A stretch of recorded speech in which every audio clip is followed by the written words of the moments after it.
Bapa, Putra, dan Kudus. Amin. Allah yang penuh kasih, kami bersyukur kepadamu karena hari ini kau ingatkan bahwa kami begitu berharga di mata Allah. Bahwa kami sejak awal dipilih Allah untuk menjadi anak-Nya. Dan kami diberi daya untuk menjadi kudus, untuk menjadi tak bercela, dan untuk bersatu dengan Tuhan. Terima kasih Tuhan atas anugerah ini. Terima kasih Tuhan atas fondasi hidup kami yang seperti itu. Terpujilah namamu kini dan sepanjang segala masa. Amin. Para saudara, saya mau mengajak Anda untuk merenungkan bacaan pertama hari ini dari kitab atau dari surat Paulus kepada umat di Efesus, yang menurut saya sangat luar biasa, bab 1 ayat 1 sampai 10. Kenapa saya bilang luar biasa? Karena Paulus memberikan pendasaran kepada iman kita, kepada hidup kita. Kita bisa melihat, saya bacakan sebentar. Dari Paulus, Rasul Kristus Yesus, oleh kehendak Allah, kepada orang-orang kudus di Efesus. Orang-orang yang percaya dalam Kristus Yesus, kasih karunia dan damai sejahtera dari Allah Bapa kita dan dari Tuhan kita, Yesus Kristus menyertai kalian. Jadi surat Paulus kepada umat di Efesus ini juga kepada kita semua. Jadi kasih karunia menyertai kita semua. Terpujilah Allah dan Bapa Tuhan kita Yesus Kristus, yang dalam Kristus telah mengaruniakan kepada kita segala berkat rohani di surga. Jadi Tuhan melimpahkan berkat, segala berkat, bukan hanya benda, barang, tapi segala berkat rohani di surga. Anda bisa mengerti, Anda bisa bayangkan, begitu luar biasanya.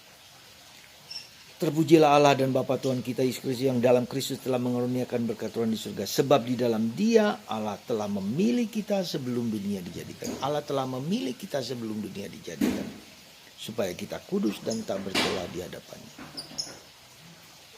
Jadi kalau mau diperhatikan, kalau mau dilihat bahwa sebetulnya bahwa Tuhan itu sudah sebelum dunia dijadikan, Tuhan sudah punya pikiran, sudah punya gambaran, sudah punya rencana bahwa akan menciptakan orang yang bernama Yulis, orang yang bernama Ana, orang yang bernama Sisil, orang yang bernama Iren, dan seterusnya. Semua itu ada dalam pikiran Allah.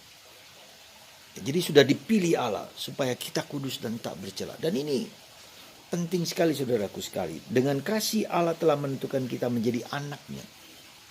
Kita ingat bahwa Tuhan Yesus pernah mengatakan, seperti Bapa mencintai aku, demikian pun aku mencintai kamu.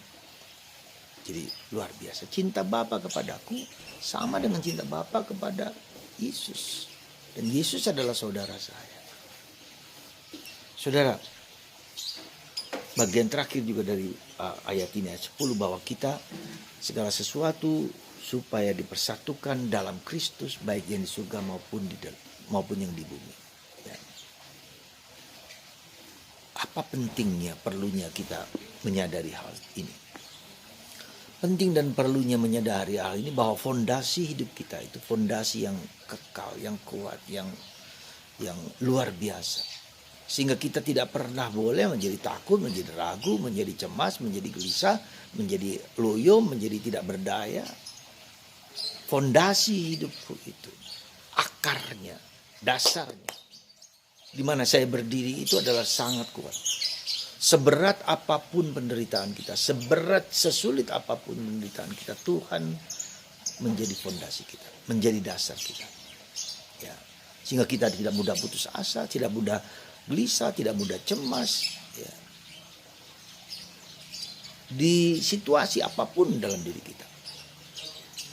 Jadi ini saudaraku terkasih, fondasi, sekali fondasi hidup kita menjadi fondasi yang kokoh. Ya.